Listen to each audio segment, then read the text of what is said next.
Hello, dear friends. Our today's topic is India and the world of print. As you know, printing क्योंकि printing press की शुरुआत Germany से हुई और धीरे धीरे ये प्रिंटिंग टेक्निक यूरोप के डिफरेंट कंट्रीज तक पहुंच चुकी थी। ये जो प्रिंट टेक्निक जो थी, जो प्रिंट टेक्नोलॉजी जो थी, when printing began in India, ये हिंदुस्तान में ये प्रिंटिंग कब शुरू हुई और how ideas and information were written before the age of print. Hindustan में प्रिंटिंग जो ये कब शुरू हुई और इससे पहले, प्रिंटिंग से पहले जो आइडियाज़, जो थाट्स थे, जो इंफॉर्मेशन, जो डॉक्यूमेंटेशन, वो प्रिंट से पहले कैसे लिखी जाती थी। तो इसमें हम देखते हैं manuscripts before the age of print, क्योंकि before the age of print India had a very rich and old tradition of handwritten manuscripts. Before the age of print, India had a very rich and old tradition of handwritten manuscripts in Sanskrit, Arabic, Persian, as well as in various vernacular languages. क्योंकि मैनस्क्रिप्ट्स means hand written books, मैनस्क्रिप्ट्स हाथों से लिखी किताबों को मैनस्क्रिप्ट्स कहा जाता है। और before the age of print, print से पहले मैनस्क्रिप्ट्स का इस्तेमाल होता था हिंदुस्तान में, जिन्हें सिकल्ड हैंड राइटर जो हैं वो लिखते थे, जिन्हें यूरोप में हमने देखा कि प्रिंटिंग टेक्निक से पहले यूरोप में स्क्राइब्स हुआ करते थे, वो मैनस्क्रिप्ट्स तैयार करते थे, एनिमल स्किन पे वो लिखते थे। पेपर के तौर पे एनिमल स्किन को इस्तेमाल किया जाता था, जिसे वेलम कहा जाता था।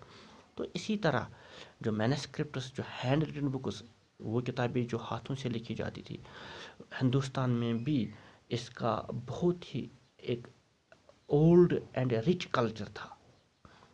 और ये जो मैनस्क्रिप्ट्स थे, जो हैंड रिटन बुक्स थे, जिन्हें सिकल्ड हैंड राइटर्स लिखते थे, इन्हें संस्कृत, अरबिक, पर्शियन और डिफरेंट जो रीजनल लैंग्वेजेस थे, इनमें लिखा जाता था। और एक बात, जो मैनस्क्रिप्ट्स थे, दे वर कॉपीड ऑन palm लीव्स और ऑन हैंड मेड पेपर। क्योंकि हमने देखा पेपर जो था, पेपर पहले चाइना में इन्वेंट हुआ, चाइना के बाद 11वीं सेंचुरी में वो सिल्क रूट के ज़रिए यूरोप पहुंचा।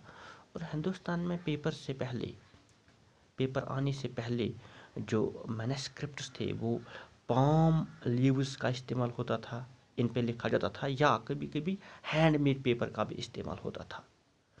लेकिन पाम लीव्स पे जब जो सिकल्ड हैंड राइटर्स वो लिखते थे, जो वो मैनस्क्रिप्ट तैयार करते थे, तो इनको प्रिजर्व करना एक चैलेंज था, इनको प्रिजर्व करना बहुत मुश्किल था। इसलिए इनको वुडन पीसेस के बीच में रखा जाता था। तो प्रिजर्व के लिए इनको, टू एंश्योर प्रिजर्वेशन, जो मैनस्क्रिप्ट्स जो लिखे जाते थे, इनको वुडन कवर्स के बीच में रखा जाता था। इसके साथ साथ जब हम देखते हैं ये मैनस्क्रिप्ट्स जो थे, जो हैंड रिटन बुक्स जो होती थी, इनके बहुत सारे लिमिटेशंस होते थे। सबसे पहले हम देखते हैं कि मैनस्क्रिप्ट जो है ये टाइम कंज्यूमिंग बिजनेस था। मैनस्क्रिप्ट्स जो हाथों से हम जो लिखते थे, इसमें बहुत ज़्यादा टाइम लगता था, बहुत ज़्यादा वक्त लगता था, और ये time consuming process, time consuming business था। और साथ साथ एक्सपेंसिव एंड फ्रेजिल। एक्सपेंसिव क्योंकि इसमें जो स्क्राइब्स थे, जो सिकल्ड हैंड राइटर्स थे, वो लिखते थे इनको, बहुत ही ज़्यादा वक्त की ज़रूरत पड़ती थी इनको लिखने में, तो इसकी वजह से जो वो एक्सपेंसिव हुआ करते थे। और इसके साथ साथ वो बहुत ही नाजुक होते थे। They had to be handled carefully, इनको इजीली हैंडल भी नहीं किया जा सकता था, that's why they had to be handled carefully. और इनको कैरी भी नहीं किया जा सकता था। और उसके साथ साथ they could not be read easily as the script was written in different styles. इनको پڑھا بھی نہیں جا سکتا تھا، سارے لوگ ان کو پڑھ بھی نہیں سکتے تھے، کیونکہ جو اسکرپٹ تھا was written in different styles. جو رائٹرس جو ہوتے تھے، جو سکل رائٹرس ہوتے تھے، وہ الگ الگ اسٹائلز میں لکھتے تھے، تو اس لیے سارے لوگ جو ہے وہ پڑھ نہیں پا رہے تھے. تو اس جو ایج کی لمیٹیشنز ہیں، جس کی وجہ سے مینuscripts were not widely used in everyday life. ان کو ایوری ڈے لائف میں استعمال نہیں کیا جا سکتا تھا اس کی وجہ سے، کیونکہ لمیٹیشنز کی وجہ سے. پھر بھی ہم دیکھتے ہیں، اس کے باوجود ہم دیکھتے ہیں ان پری کالونیل بنگال، کالونیل رول سے پہلے، جب ہم دیکھتے ہیں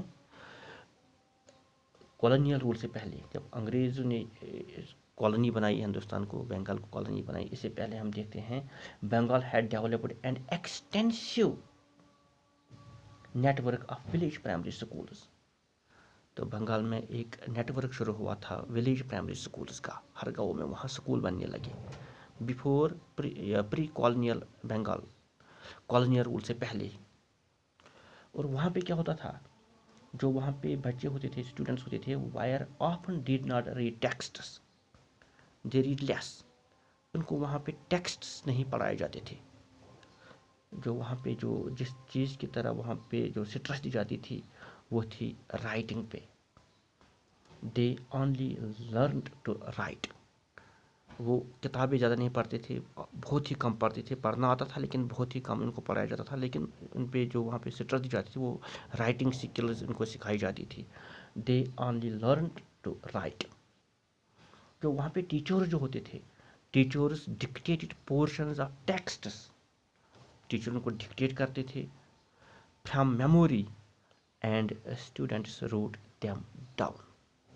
جو ٹیچرز ہوتے تھے وہ ڈکٹیٹ کرتے تھے ان کو، وہ جو وہ اسٹوڈنٹس تھے وہ لکھتے تھے، کیونکہ زیادہ جو اسٹریس دی جاتی تھی، زیادہ زور دیا جاتا تھا رائٹنگ سکلس کو سیکھنے کے لیے.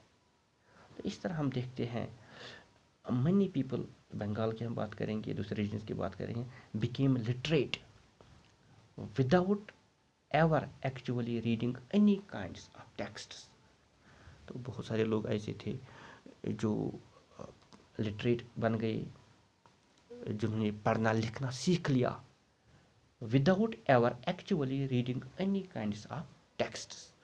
تو اس طرح یہ جو ہم دیکھتے ہیں جو کلچر جو تھا یہاں پہ، جو ریڈنگ کا کلچر جو وہ آہستہ آہستہ یہاں پھر ڈیولپ ہو گیا.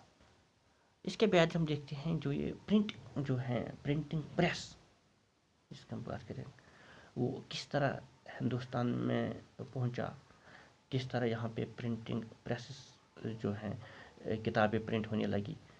سب سے پہلے کون لوگ تھے وہ جنہوں نے پرنٹنگ پریس کو ہندوستان میں انٹروڈیوس کرایا.